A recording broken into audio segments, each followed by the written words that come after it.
Greetings to everyone world over, wherever you are, in the different countries, in the different continents, in the different time zones. We extend you a very hearty welcome this evening, ladies and gentlemen. We hope you're taking care of your health, you're taking care of your wellness.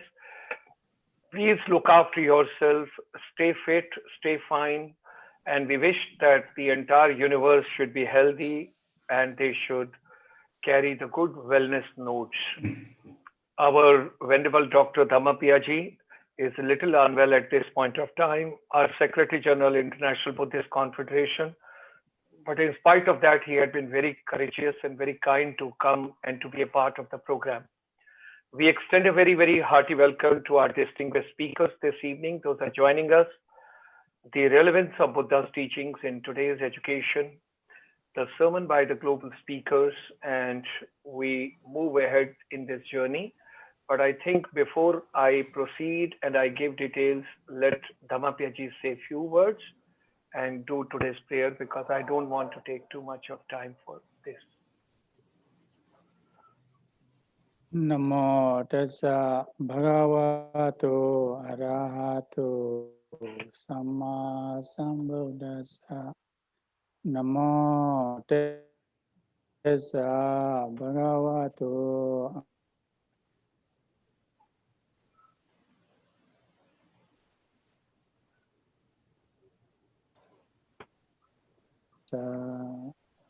Buddhang saranang gacchami Dhammang saranang gacchami Sanghang saranang gacchami Dutiyampi Tatiyampi Buddhang saranang gacchami Dhammang saranang gacchami Sanghang saranang gacchami.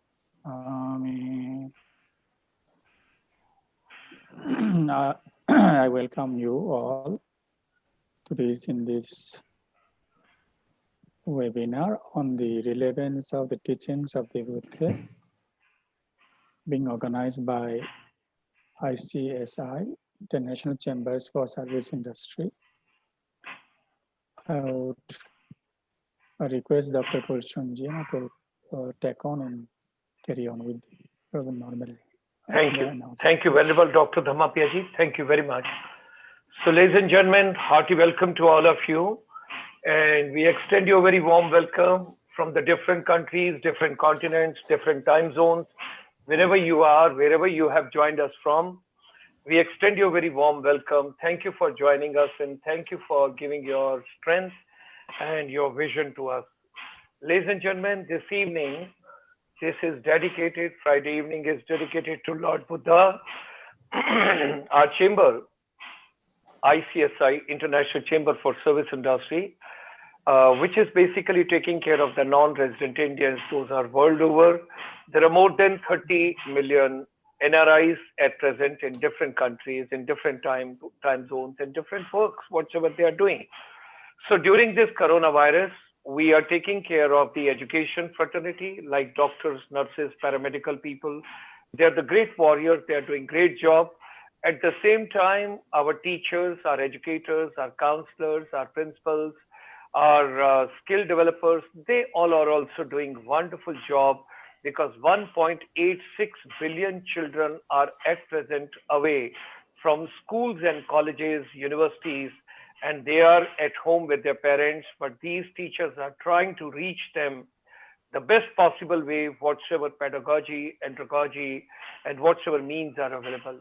During lockdown, the thought processes are affected, business is affected, physical and mental health is affected. Main part of the universe, our education is deeply, deeply affected. Now, Monday to Sunday, we have got the programs lined up every day at 5 p.m. in the evening, ladies and gentlemen. Monday, Tuesday, Wednesday, Thursday, 4 days are dedicated to the youth world over, wherever they are, and it's a youth empowerment strategies. Friday evening, we come to relevance of Buddha's teachings in our education system today. And Saturday, we talk about Swami Vivekananda, and followed by your wellness program, that is Ayurveda for the global wellness. Sunday morning, we go to Srimad Bhagavad Gita and 10 Principal Upanishad.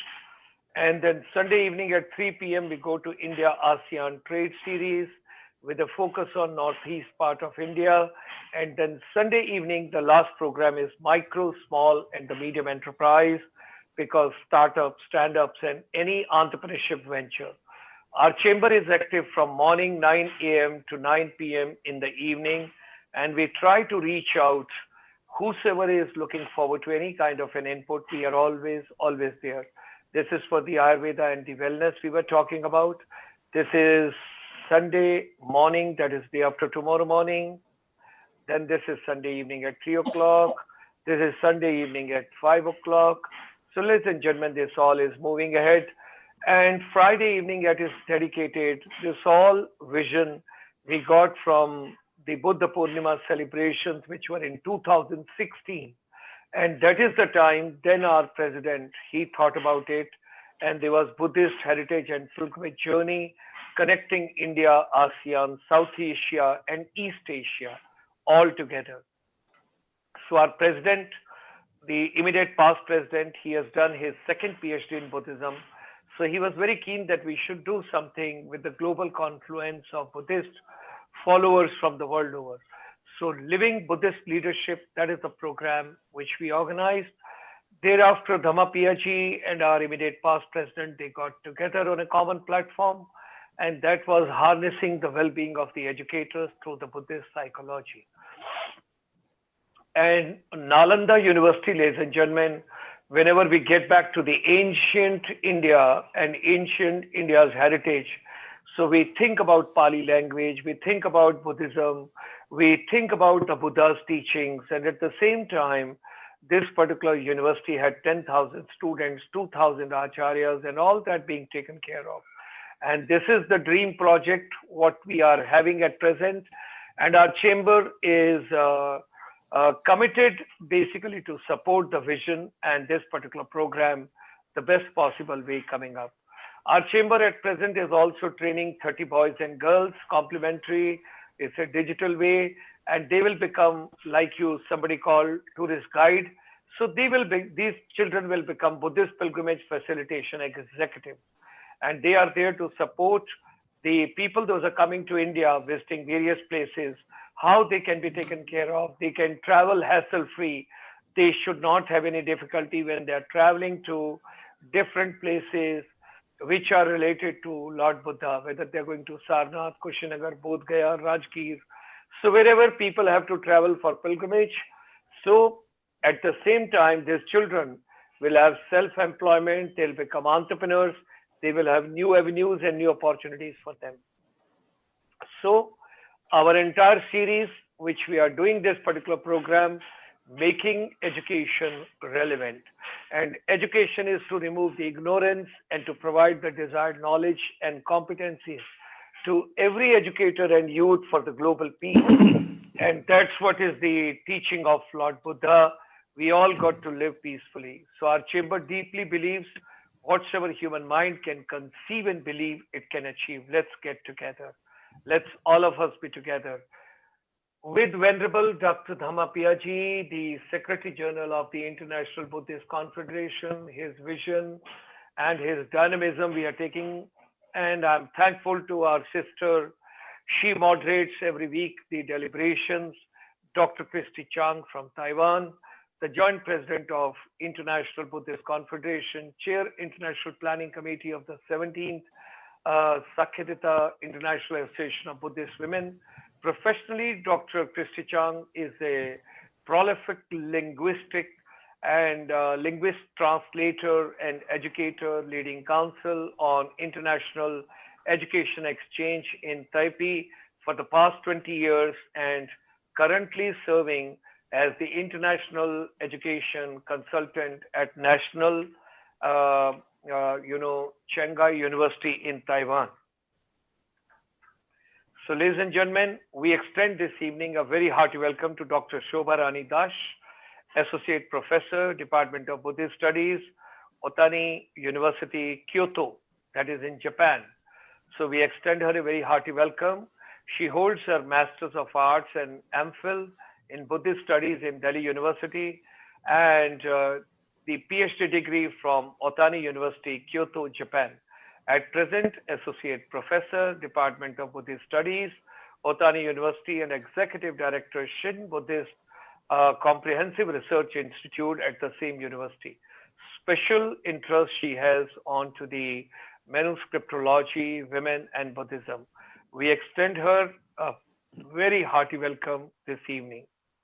We have also been joined by Mr. Bani Liow, Khin, and he's an editor, Eastern Horizon Journal of the Young Buddhist Association from Malaysia, Kuala Lumpur. He was the editor consultant and contributor to the Religions and Beliefs volume of the Encyclopaedia of Malaysia. His writings have appeared in the journals of the Malaysian branch of the Royal Asiatic Society, Kajian, Malaysia, and the Nurturing Child and Adolescent Spirituality, Perspective from the World's Religious Tradition, published in the US. To date, he has edited 9 books on Buddhism, including the latest 3 volumes, Keshri, Dhammananda Centenary, published by Nalanda Buddhist Society in 2018. He is currently the executive director of a multinational corporation. We extend him a very hearty welcome. So with these words, ladies and gentlemen, let's get on to today's greetings. And I can have a sign of relief. Dr. Christie Chang, in spite of heavy traffic, in spite of all rigors and rigmaroles, in spite of heavy congestion, she has reached and she has made it for the occasion. So I would request Dr. Christie Chang to kindly take the center stage and give me the peace on this universe. Thank you. Thank you. It was really such a heavy jam out there, and also it was raining. So, but I was so happy when I logged in. I saw Venerable Dhammapiya ji there. I'm so happy to see him back. Although he is not well, but he told that I'll make it for the occasion and come for a little while. So he did the initial prayers for us. He did the initial prayers. Yes. Wonderful. And we haven't done the chanting yet. He has done. He has done the chanting. And in my fractured Punjabi English language, I have introduced both the dignitaries. You already introduced our speakers, I heard. So thank you very much. I was still panting a little bit. So thank you very much, Dr. Gulshan Sharma-ji. Yeah, I'm still catching up the pace. But in any case, you already introduced our distinguished speakers. So without further ado, shall we invite Dr. Shobha Rani Dash to start her presentation. So Dr. Shobha Rani Dash.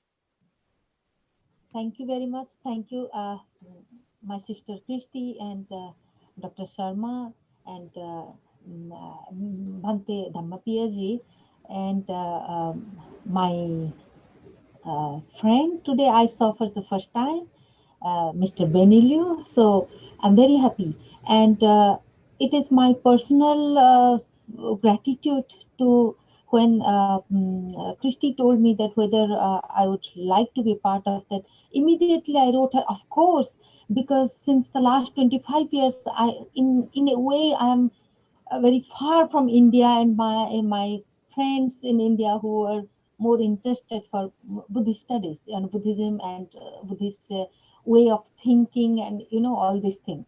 So today I got that opportunity, and I'm really feeling very happy to be a part of you. And I don't know how to express actually. I'm feeling at home. Although I'm very far now, but still I'm feeling very much at home. And one day I just hope that we meet together in person also. And so it is a very nice beginning for me. It is not the end; it's the beginning for me. And to start for this relevance of Buddhism in present day education, when I saw this topic, I said, oh, this is what we need actually. Yes. And there are many people and many scholars who have talked a lot about Buddhism. All of us, we know that. But how to apply that in day to day life, and particularly now the whole world is suffering, and how we can make that little bit ease, So that's a very noble idea and very very how to say the saving the world. And Dr. Sharma, when he said that we are going to do something for our youngsters, and that's a very nice idea, very nice. Not nice is not enough actually for that. And to start the today's talk, I would like to say something about me. I'm not going to say about what I'm doing or not that. How I had this very auspicious meeting with learning Buddhism, you know. Mm. So when I studied Buddhism in 1991, so once upon a time, it sounds like, and that time there was not many facilities in India. I have never heard of that time that this kind of things are going on in India. And I'm very happy for this endeavor that they have started this, And perhaps Delhi University was the only one place that time. I don't know much, but perhaps that was the one where you can do higher studies.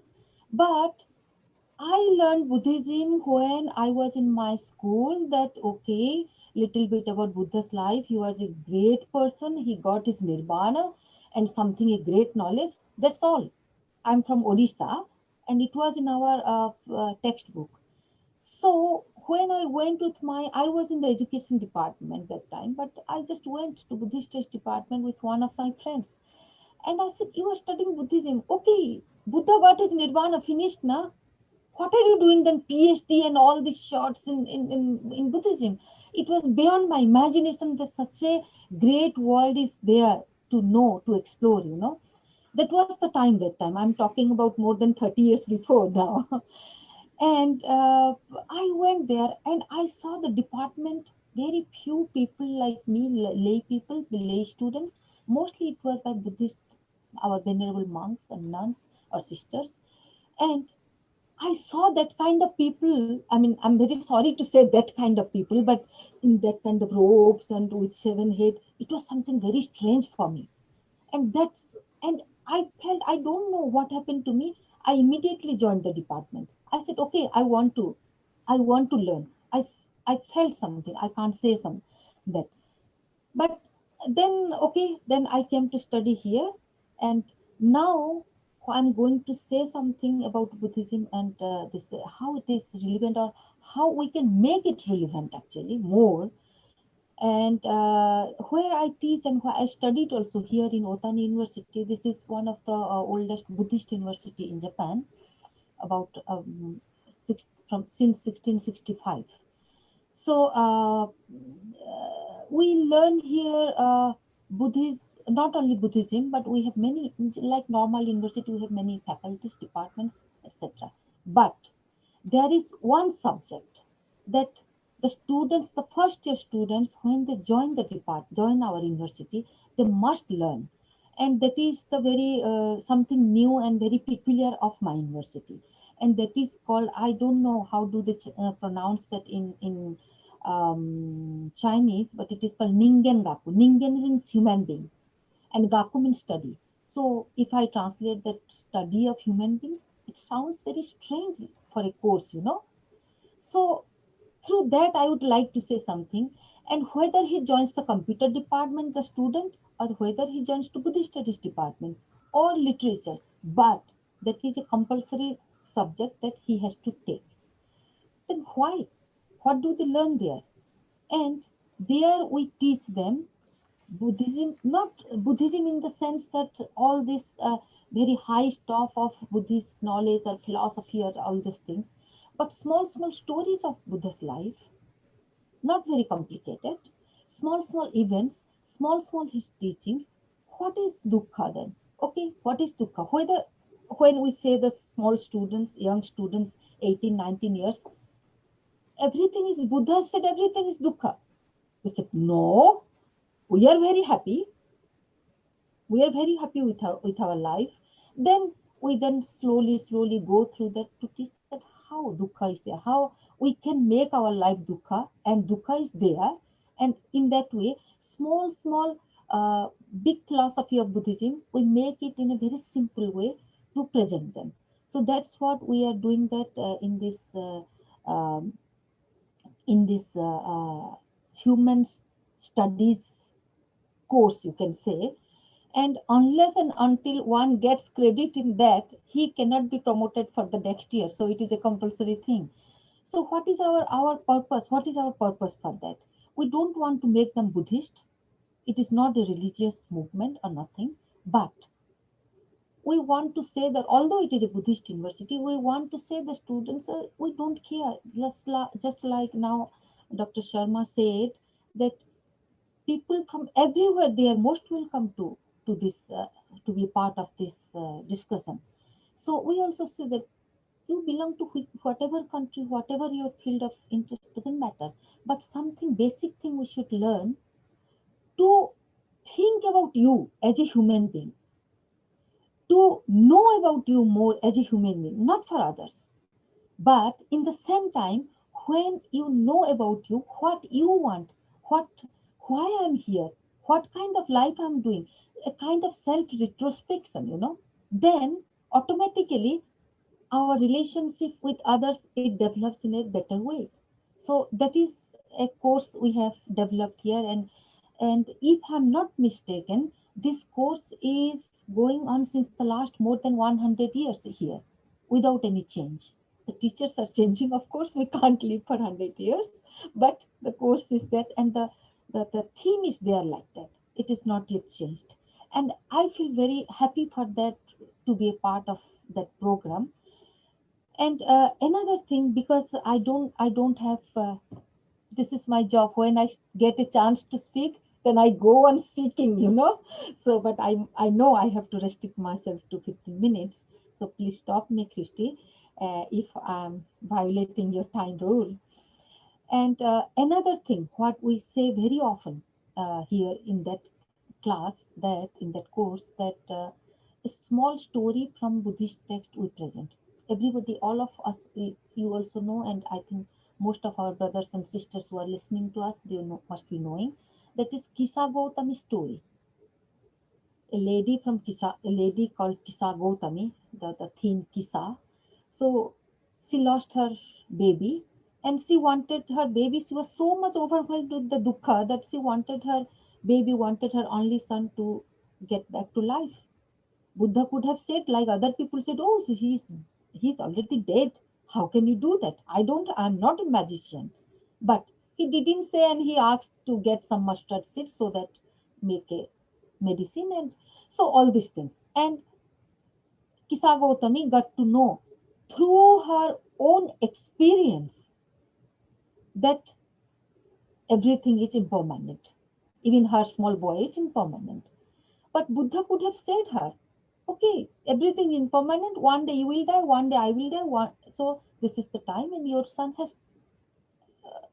is passed away. But he didn't say that. So, and that is also called, there is no English term for that. So there is a technical term for that in Japanese. This is called Taiki Seppo. Seppo means preaching, teaching. So Taiki means to teach somebody, uh, considering his mental level, his situation of the time, his background, his environment, everything. You have to study that person before you teach.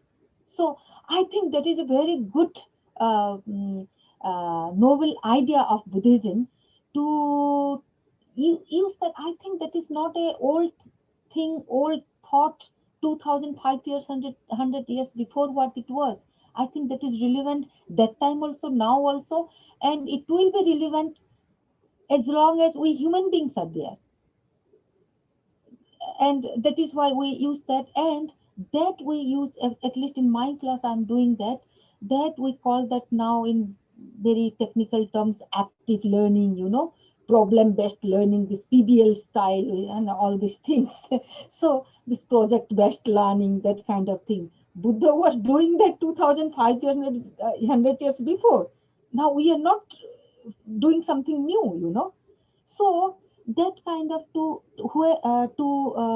give the chance to the student to explore their own problems, explore their own solutions through their own problems, but in the same time, here what we are doing, we are there, we are there, don't worry, we are there, you know, the teachers are there to show them path. And it reminds me a small thing from the Nikaya that Buddha is telling in one place that, oh Brahmana, one Brahmin he is telling that, what can I do? I am just a Maggakai. Maggakai means a person who shows only the path. You have to do that. The person who has to, the particular person has to do. I'm only Maggakai, I'm only the shower of path. So I think we teachers also should not impose too much from the words of the Buddha. As we can learn, we will be supporting the mental support and all kinds of support always beside our students or beside our children, but we should not impose on them. Let them find out, let them realize their own problems and find out their own solutions. So I think I have talked too much perhaps. So I think perhaps when my friend Mr. Benny talks, then later if we have time, we can discuss something more. Sounds good to me.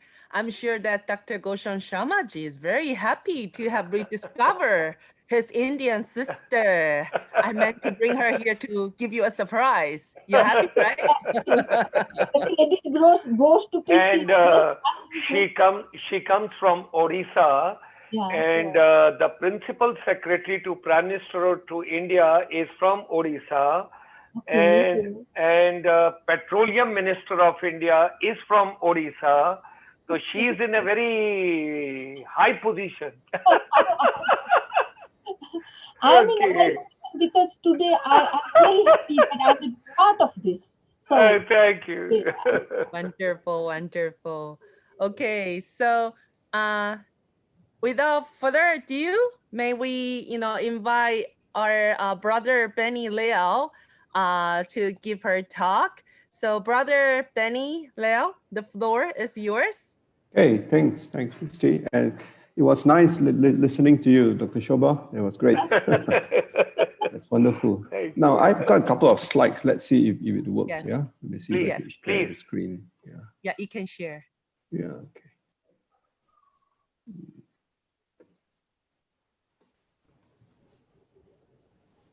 Oops, sorry.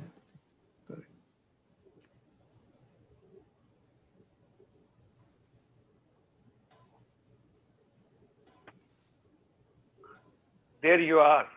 No, I think It will come. Coming up. Yeah, I'm It just will looking come. for my slides. Yeah, it will come. It will We come. have seen your email. Yep.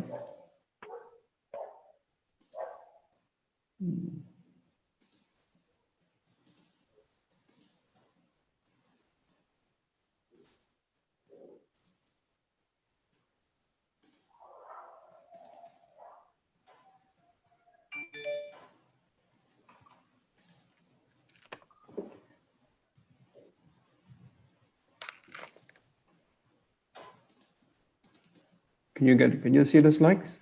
Yes. Yes. You can increase the size of this if you wish. That's right. I'm going to get that. Yes, there it is. Yeah. Okay, great.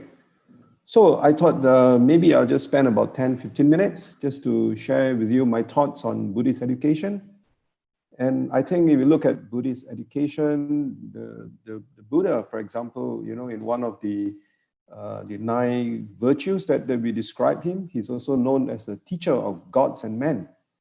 Sattha Deva Manusanam, right? So the Buddha was a teacher of par excellence. And I think what is really interesting is that the essence of Buddhist education talks about happiness and well-being, not just for this very worldly life itself, but also about the other life. So what we would call worldly happiness and spiritual happiness.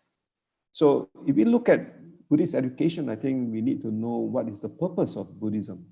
Basically, I think the Buddha's, we would say that it's only aimed at educating sentient beings on how to be free from suffering and its causes, for the simple purpose that we could live with peace, happiness, and well-being. So I think the Buddha's teaching was very, very clear and very precise, and you can even say it's very utilitarian in many ways. It is about understanding our suffering, how we can be free from suffering and its causes, so that we can live with peace and happiness. And to do this, the Buddha gave us a method, which he calls the threefold training in morality, in mental development, and wisdom. In fact, as Buddhists, we also observe what is called the 5 precepts. I think many of you are familiar with this term, Panchasila, the 5 precepts. And in each of the 5 precepts itself, there's a word which is called sikha. For example, the first precept is to abstain from killing living beings or causing harm. And in the traditional Pali is translated as Panatipata Veramani Sikha Padang Samadhiyami. So the word sikha there. So the word sikha actually is training. So when we observe the precepts, we actually train ourselves through understanding rather than through blind faith. So we train ourselves in morality, in ethics, in precepts, and also in mental development, and finally in wisdom. So this threefold education is basically about observing on developing moral virtues, and as I said just now, precepts and positive values. Today we hear a lot about positive emotions, but during the Buddha's time, the Buddha talked a lot about precepts and positive values. Now, on one hand, we can say that the precepts are basically telling us what not to do, like not to kill, not to steal, not to commit sexual misconduct, not to lie, and not to take drugs and intoxicating drinks. So that's basically telling you what not to do. But then there's the other aspects of it, which is actually telling us what we should do. Now, this is where we call it the positive values. And in the Buddha's teachings, you find that there's also a lot of reference to all these aspects of what today we would call positive emotions. The most famous, of course, will be the 4 sublime states, where the Buddha says, besides avoiding harming other sentient beings, we should also cultivate loving kindness and compassion, sympathetic joy, and equanimity. All right? So those are very important aspects of cultivation. But that by itself is also inadequate. We should always go the next step, which involves mental cultivation or samadhi, so that with that, then we experience wisdom. So while the base of Buddhist education, we can say Buddhism starts with morality, wisdom will be its apex. So Buddhist education is also a gradual process, all right? So we start with morality, and ultimately we'll find that we experience wisdom. And that is possible because in the Buddha's teachings, we believe that this mind of ours, that we have a mind which is luminous, which is capable of enlightenment. This mind of ours is capable of overcoming our suffering. So in fact, in this very famous discourse in the Pabhasara Sutta, which is in the Book of Gradual Sayings, the Buddha used to describe our mind as luminous. It's just that this mind is defiled, all right, by adventitious defilements. So when we do not understand the mind as it is, then we do not develop our mind. But the moment we understand that this mind can be freed from adventitious defilements, then we start the process of educating our mind. That's where the word that I used early on, sikha. So we start to train our mind, okay? So this is all possible because we all have the Buddha nature in all of us. We have that ability, that seed within us to be enlightened, all right? So the Buddha explained this in the luminous mind. Now, when we talk about Buddhist education, it reminds me very much about this book by Martin Seligman, which many of you would know. It's called Flourish. Now, what is interesting is that in this book, Martin Seligman talks about five positive values which will help us to develop a well-being. And he starts with talking about positive emotions, engagement, relationships, meaning, and achievement. Now, this Martin Seligman only mentioned he wrote this book in 2013, but 2,600 years ago, or maybe 2,500 years, the Buddha actually talks something along the same way. All right, maybe he didn't use those words that Martin Seligman used in his book called Flourish, but basically the Buddha has the same aspects of it. Now, this is actually enunciated in a very interesting discourse or a sermon which the Buddha gave. It's actually called the Dikkhajanu Sutta. Now, this is found in the book of Gradual Sayings, the Anguttara Nikaya. It's a book of 8, Sutta 54. So there are actually 8 things in this discourse itself. Now, what is interesting here is that the Buddha instructs Dikkhajanu, who is a Kolian householder. You know, during the Buddha's time, you have the Sakyas and on the Princess Yashodhara side, the Kolians. So Dikkhajanu belongs to the Kolians. What is interesting is he's a householder. So he's not a monk. And this is a very interesting part also because the Buddha, many people think he only spoke to the monks, but actually he has many teachings which are actually given to lay people, householders, all right? And in this very interesting discourse, he talks about what today we would call 8 personality traits or conditions that would lead to happiness and well-being in this life and future lives. So, and of course, we don't have time to go into the details of this discourse, but I just want to highlight that here you find that the Buddha emphasized the importance of right livelihood and right conduct, which are 2 very essential elements. A good education actually teaches us how to live rightly as well as to live morally, okay? And here Buddha talks about 5 precepts and the need to have good friends. Now, as I mentioned, the Buddha talks about the importance of happiness, not only in the next life, but also in this very life itself. And the Buddha says there are 4 qualities that lead to a person's happiness. And you see, he used the word well-being in this life. So it takes Martin Seligman in 2013 to talk about the importance of well-being. But in this discourse, which was 2,600 years old, the Buddha talks about 4 things. If we practice it, if we develop it, it will lead to happiness. Not just happiness, but also well-being in this very life itself. Basically, he's talking about 4 things. We should have initiative, we should have vigilance, we should have good friends, and our livelihood should be in tune, okay? So basically, these are called the 4 worldly accomplishments. If we develop these four accomplishments, then we lead a good life, a happy life, and a well-being. So initiative means we are diligent and skilled in whatever we are doing, all right? So education is about teaching us having the right skills. So here the Buddha says, the first thing, you must take the initiative to develop skills in order to earn a livelihood. Then the second thing, the Buddha talks about protecting one's wealth from theft and disaster. Now you link it back to education, and one of the important things of education is to teach us to be vigilant, all right? So education teaches us how to actually safeguard our livelihood, all right? That's the vigilance part. And also the third aspect is about worldly happiness, is about who do we associate with? Who are our friends? The noble and kind-hearted friends. So friends are very important. Friendship is important. And finally, the Buddha talks about the importance of a livelihood that is free from harming others. All right. So if one practices these 4 things, so the Buddha says, one will develop happiness in this very life itself.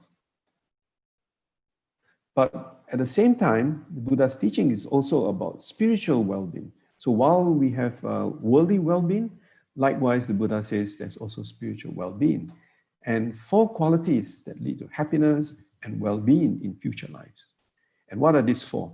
So again, in this discourse, without going into the details, I'll just summarize it.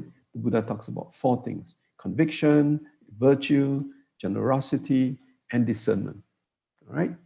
So having faith is very important. Faith in the enlightenment of the Buddha. Of course, faith, you can also say, when we start our education journey, we must have faith in our teacher. All right? If we don't have trust in our teacher, we are not able to learn. So the Buddha is our teacher in that sense. So likewise, in the worldly life, we have faith in the teacher who teaches us. So faith is very important.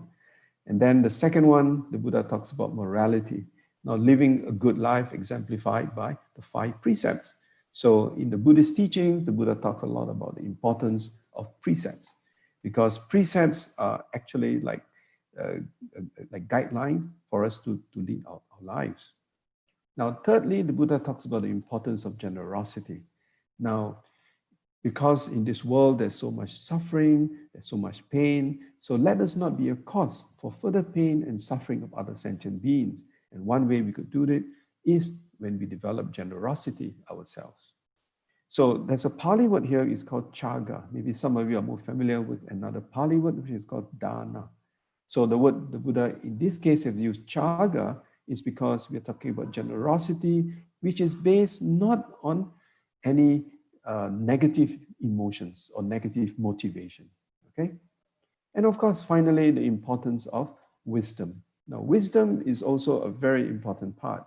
Now, while we start our journey with faith in the teacher who teaches us, and then we cultivate goodness, we learn the importance of being polite, of being a good citizen, by being generous, we also cultivate wisdom. Now, this is where we transform our knowledge into wisdom. How do we transform that? That's where in Buddhist teachings, we talk about transforming our knowledge into wisdom, all right? So we start by maybe listening or reading, and we should convert it into thinking, into analysis, critical analysis, and finally to experience, intuitive experience. So this is where meditation or contemplative wisdom comes into play. So the Buddha gave us a very complete approach towards living a wholesome life in this world as well in our next life. If as Buddhists, we believe in the law of karma, we believe that this is not the only life that we have, but as long as we live in this life, how do we take care of this very life itself? The Buddha, Prince Siddhartha became the Buddha, and he lived for the next 45 years in India, teaching the way of happiness and well-being. All right, so that's the importance, all right, of having both worldly happiness as well as spiritual happiness and well-being. So if we combine both, this is what we call a balanced life. And education is all about how do we live a balanced life. We have sometimes we use the word a holistic life, where we have worldly well-being, we have spiritual well-being. Okay, so we don't have time to go into the details of this discourse itself, but I've given the reference there. I think it's a very beautiful discourse, a very beautiful sermon. When we have time, we should actually look into the details of that. So with that, thank you very much. So let me end with a short prayer on the 4 sublime states. May all sentient beings have happiness and its causes. May all sentient beings be free of suffering and its causes. And may all sentient beings never be separated from happiness and always be without suffering. And may all sentient beings be in equanimity, free of bias, attachment, and anger. Thank you very much, and may all of you be well and happy. Sadhu, sadhu, sadhu. Thank you, Brother Benny. Yes, and I don't know whether we have any questions from the ground. I don't see them. No, yeah, not at this time. So we will have a discussion among ourselves for now. Yeah, I'm just curious. First of all, for our sister, our Dr. Shobha Rani Dash, when you said that you should not impose on the students too much, right? That's pretty much like modern method, the student-centered approach. But in my experiences for the past 20 years, like guiding the American students in Taiwan, interestingly, I have noticed that the students have begun, the younger generation, the younger students have begun to want me to talk more, to tell them more, to hold their hands more. it's very interesting. In the earlier years, I did notice the students tend to be more independent. But in recent years, I'm starting to see more and more students who really want to use a bit more, like imposition even.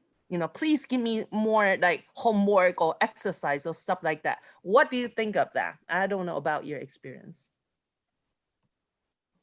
Please unmute yourself first, sister. Yeah. So, your experience, I can understand that sometimes we have also that kind of students. No, by imposing what I really mean to say that we should be with them side by side, always for them, because as Buddha did for us 2,500 years before. And sometimes our words, sometimes our action, and sometimes our support. So it is there always, but let them have explored their own way of finding things and own way of solving the problems. I mean to say that. But for that, if some of the students here also, they say that if you don't push them, they don't do. So if you give them some projects, okay, some projects by this date you have to do. So some kind of it is called in Sanskrit ankusha. So some kind of not really control, but we have to check them at some point, because that is our work, you know.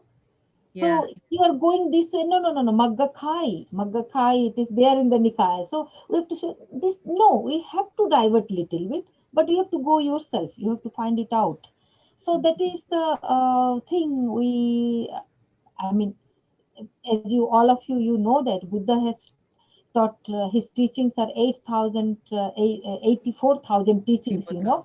So Yes. he could have taught only one teaching or preaching, and it would have been finished. But no, he taught in the same thing. Perhaps he meant to say that everything anicca, but he has expressed that thing, or he has taught that thing in different way to studying their mental state. So if some students want you to hold their hands, hold that, but we don't have to drag them then. Yes. Yeah. Well, of course, there's you have to strike that balance. Yeah, And we have to also strike there the are balance. individual differences we Yeah, need to attend to. Yeah. Thank yeah, you. Thank you. Mm. Yeah. Yeah. And I know that brother Benny has been, the editor for the East Horizon throughout the years. You have interviewed so many great masters, Buddhist masters.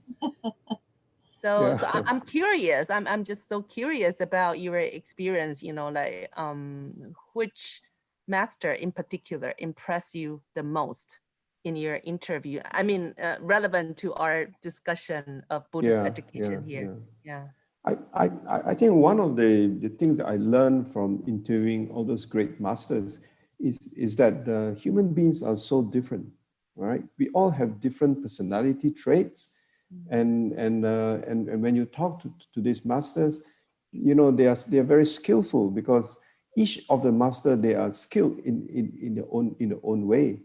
For examples, you speak to some of them, at the end of it, you realize that it's so important to cultivate faith, for example, right? You speak to another master, maybe he will talk about the importance of developing the intellect. But what I find really common about all these masters is that ultimately we're talking about balance, right? About balance, about balance. Balance in our everyday life, because if we can't have balance in our everyday life, I think it's going to be very difficult in whatever we want to do. Yeah, it's all about balance. It's about the middle path, right? maybe. Buddha has taught Right. us. Yeah. Yeah. And I think if you take this to the most spiritual level, then it becomes this word called equanimity. Equanimity, which is really, a very important quality that we all should cultivate ultimately. Yeah, exactly. Yeah. Do we have any questions from Dr. Gulshan Sharmaji or any comments? Sister, as a good student, I should just listen, and listen.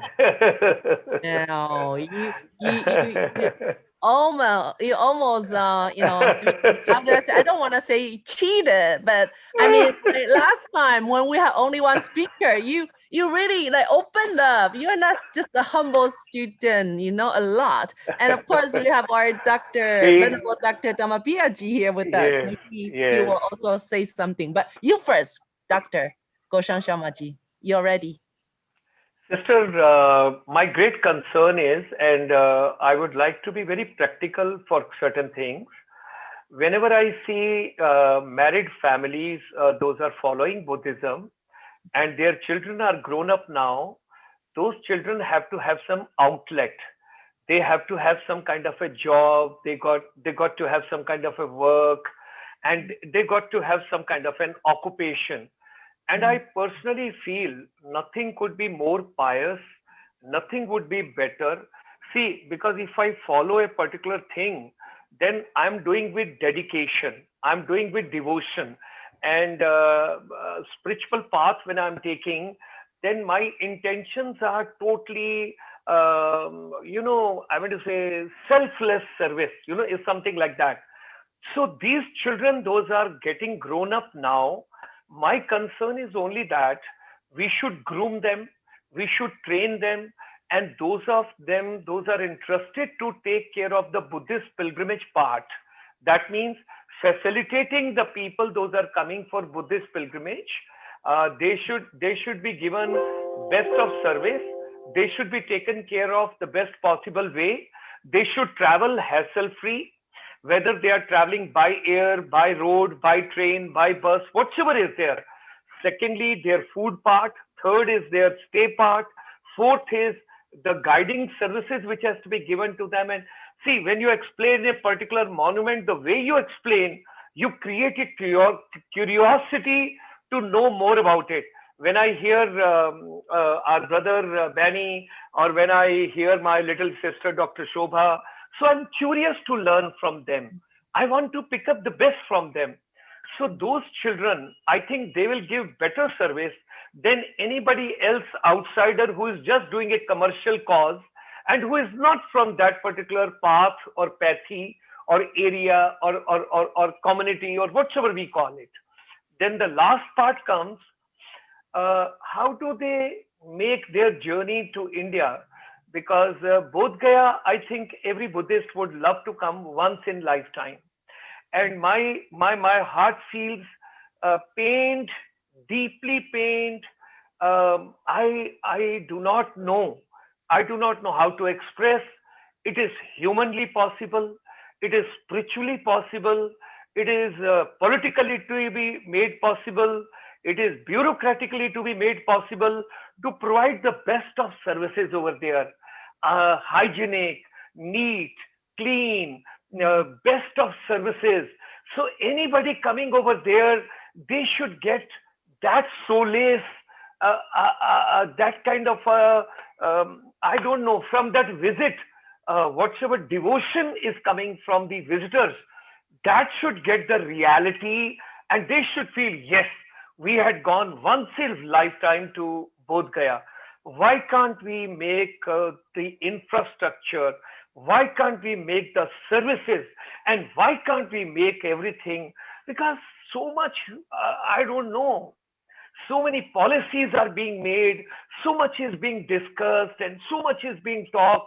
So many travel agents and tour operator and hoteliers and everybody. Why can't we provide the best of services and the best of package? That is my appeal, and that is my request to everybody. And I personally feel I may not be coming from I may not be coming from that background, but my emotions are, whatever we should do in life, we should do with total dedication. We should do with total devotion. Otherwise, don't do it. But if you are doing it, then do the best possible way, give the best of services. I want people should carry the memories of their life when they visit Bodh Gaya, when they come over there. That's what I don't know. I look at it, and nobody outsider will give that services. My own families, from the Buddhist married families, grown-up children of my own, my chamber is ready to give them all kind of a hand-holding, because I dedicated my whole life to tourism. The whole life. I'm ready to give them any free service if they want to do any course, any program, anything. I'm ready to give them. I want to do a hand-holding, but they got to take initiative.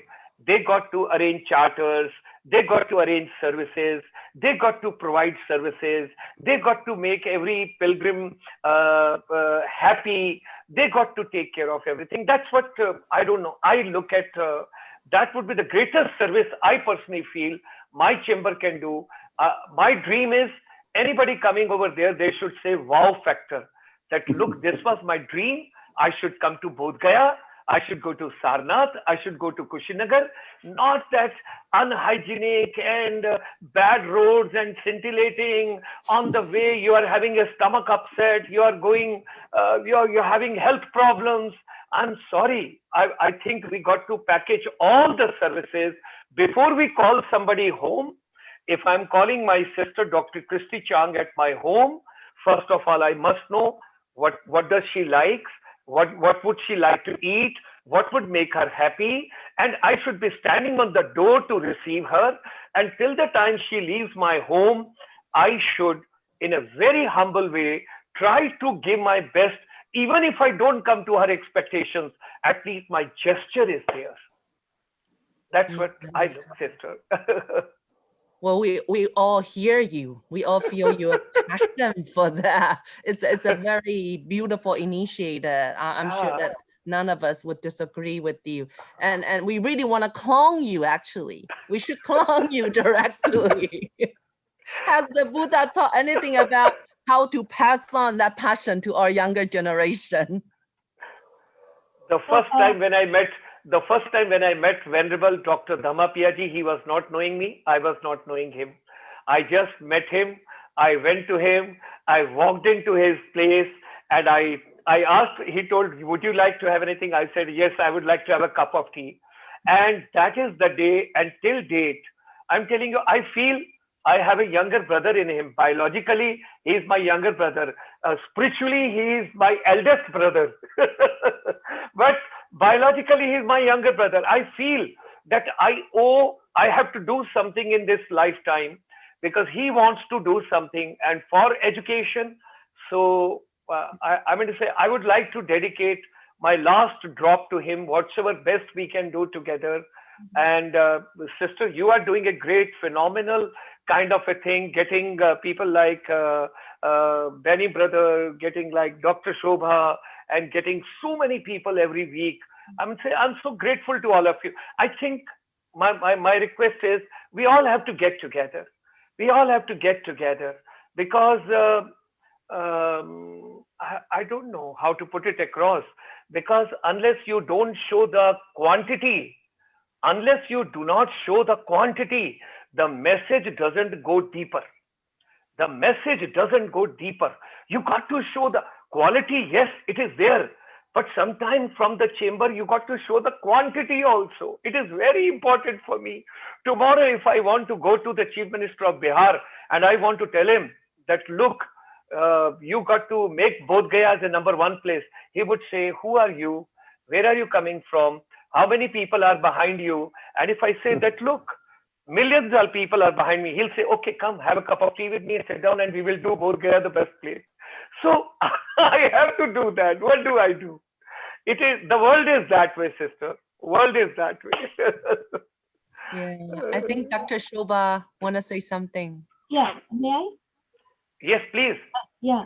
So actually, this is not good, Dr. Sharma, that what I wanted to say, you have said everything.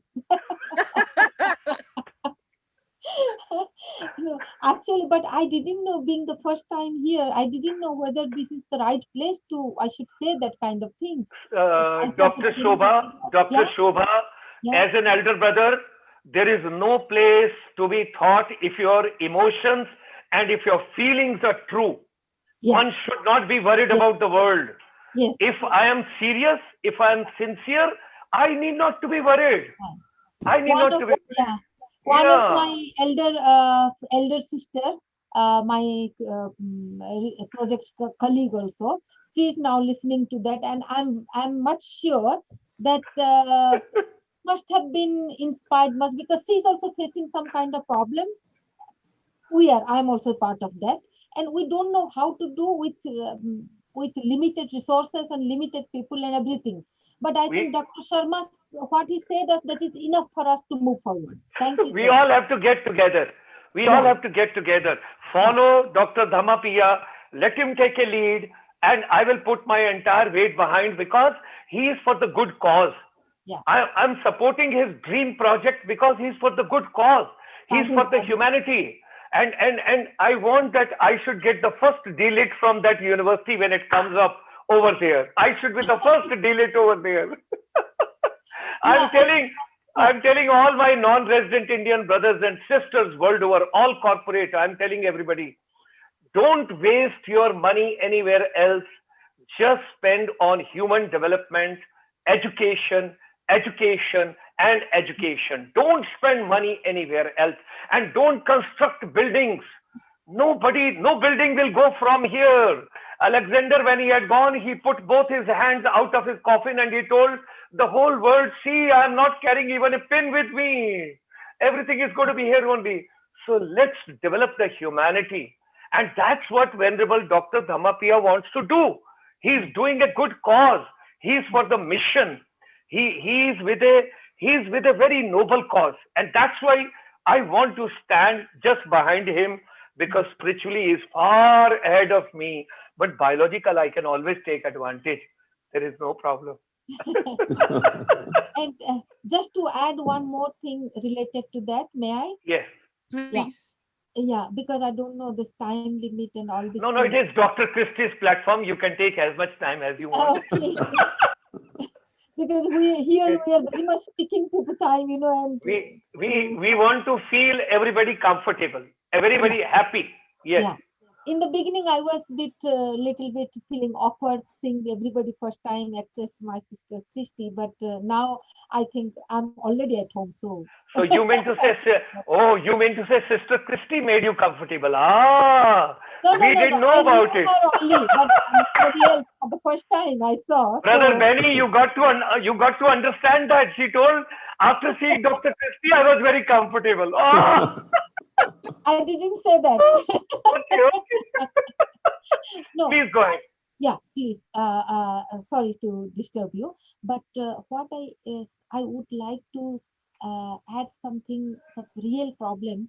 What I wanted to say, I wanted to share. Sometime I was thinking, but you have done that, and that's I'm very happy for that and very grateful for that, Dr. Sharma. Here in my university, being the oldest, I think that is the oldest Buddhist university here, and we since 25 before 25 years before, when I was a student, we used to go every summer vacation, two groups for 15 days to see all the 8 places, or at least when it was monetary problem, at least we were making that for 4 Buddhist sites. You know which places I mean. So what happened after that? Every year twice, then it was reduced to once in a year, and now to once in 2 years. We can't make it, because one of the reason was that students, they fall sick very often. And last year I led the team, being the teacher last year, so we went up to Nepal also, and all the Vaishali and Kushinagar and Buddha Gaya. But what I felt, that first of all, we should have very good toilets and enough toilets, enough toilets. That was the biggest problem. And I was having many girl students also. And being an Indian, it was so much, sad thing for me. And sometimes we had to go down, and I had to take them to the fields the Indian way, but it was really, why should they feel like coming? It is not only the monetary matter. Of course, we were in the beginning, it seems that we used to get some fundings for the students, but now we don't get that, so the numbers are not that much. But this problem also we have to think, keeping in mind the women, the female part of the pilgrimage. That's a very big problem. Even myself, I'm now used to here 25 years, so I also felt in the same way like them, you know. I can understand their problem. So please do something, or let's do something. I should not impose on you everything actually. Dr. Christie, should we allow Mr. Benny to say a few words? Yes. Yes, Because yes. he heard us so patiently, so kindly, you know. Benny So, has been looking. I know. Yeah. I've been listening because I also agree with Dr.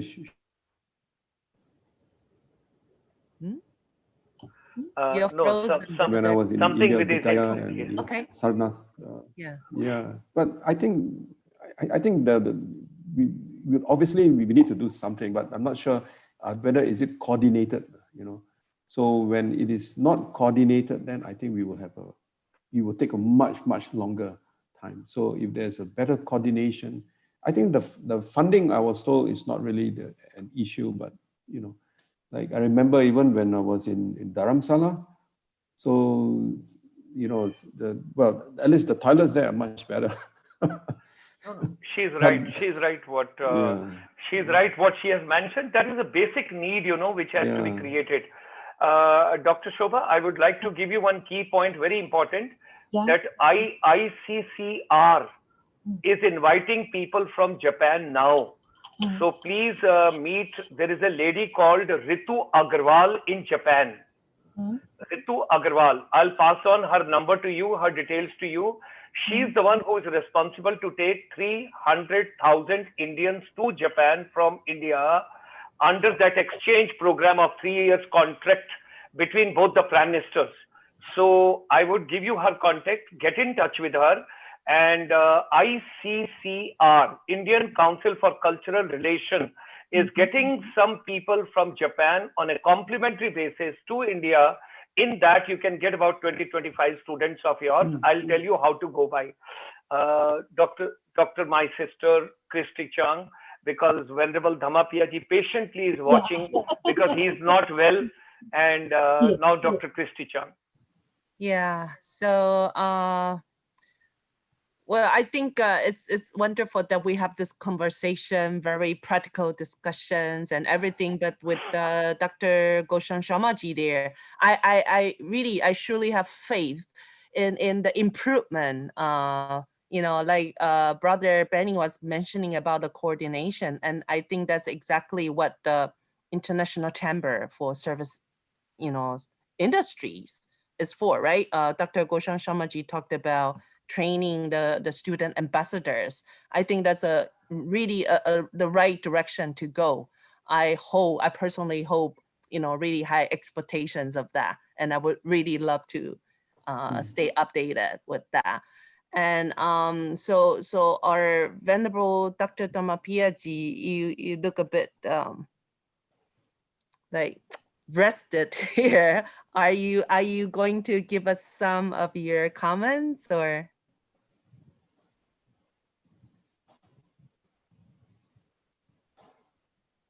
I do not know whether I can speak or not. As every day in the end, I used to give my views and then comments or something like that with so much enthusiasm and energy. But I don't get that energy today, right? Yeah. But I'm thankful to all the speakers for bringing about different aspects of the teachings of the Buddha. Definitely, both of them have brought up the point that the Buddha was such a person who used to fit in anything, anywhere, in any position, anytime, as a guide or teacher or master or helper or scientist, whatever we take him as we want from him, right? So that was the very important point. And Dr. Shobha has pointed out the story about Kisha Gautami. Yes. So, yeah, she was saying that they have a course called Study of Human Beings or on Human Beings, something like that. What she was saying? What she was saying in Japanese, I forgot. My mic doesn't work properly now. Ningen Gaku. Ningen Gaku. Yeah, Gaku means to learn, to study. Learning, yeah. Right. So study about the human beings. So definitely we see teachings of the Buddha that does not have any subject matter other than human beings or human related things. Right. Even if we talk about Deva Manushanam, non-human, is non-human also related to human existence. Right. Yes. Yes. But there, if we see in the life of Buddha, what she was saying, the small stories. The small stories can be either from the Jataka stories, which Buddha used to relate. Buddha was such a kind of person, depending upon the mental growth or mental maturity of the person or socio-cultural background. He used to relate small stories from the past. So those stories can be literal story and convince. In that way, I understand it's very important the relevance of the teaching of the Buddha by giving the example of Kisha Gautami. There, Buddha used to say, and there have been examples. So when somebody is hungry, you cannot teach Dhamma. You have to give food. So Jigasa Paramoro. That's what Buddha has established in his own lifetime. Right. And then the one who doesn't have clothes, Pathachara, for example, was there. Right. Kisha Gautami, then many other cases where Buddha had to help the person regain consciousness. So in that way, when we are into the learning of the teachings of the Buddha, we definitely take into consideration the human aspects, mainly human aspects of our experience and existence. And based on that, then only we develop, and with the understanding, which our Mr. Beni, Upasaka Beni has said, human mind or human intelligence, or whatever we call that, the Namarupa, we have two things. It has the capacity to illuminate. Illuminous mind means to illuminate. So this is the basic ground that we all understand that we are capable of illuminating our own self. And that self, once we transform it, and different kind of techniques are given, different kinds of ways are given, paths are given, to what extent we want to have it. And definitely I understand when we grow on this path, we finally try to get freedom. Freedom. This is the teachings of the Buddha. Finally getting freedom. And here, many of us think freedom from dukkha or suffering. I feel this is a very narrow perspective of understanding of Buddha's teaching.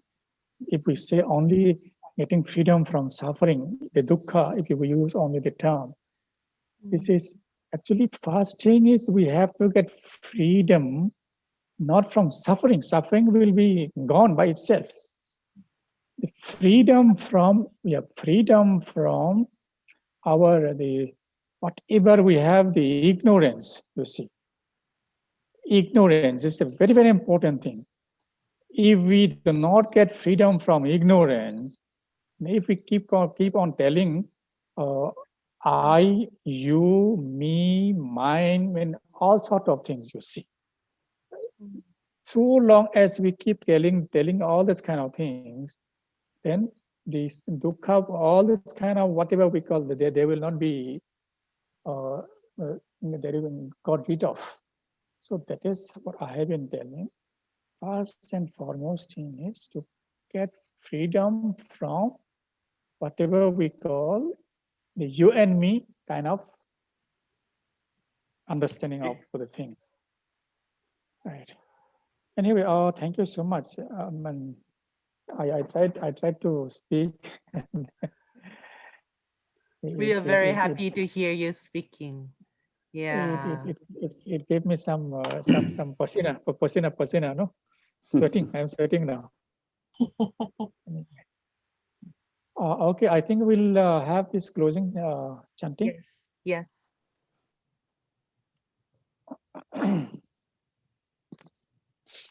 Namo tassa bhagavato arahato samma sambuddhassa bhavatu sabba mangalang rakhantu sabba devata sabba buddhanubhavena sada sukhi bhavantu te bhavatu sabba mangalang rakhantu sabba devata sabba dhammanubhavena sada sukhi bhavantu te Bhavatu sabba mangalang akantu sabba devata sabba sanganubhavena sada sukhi bhavantu te.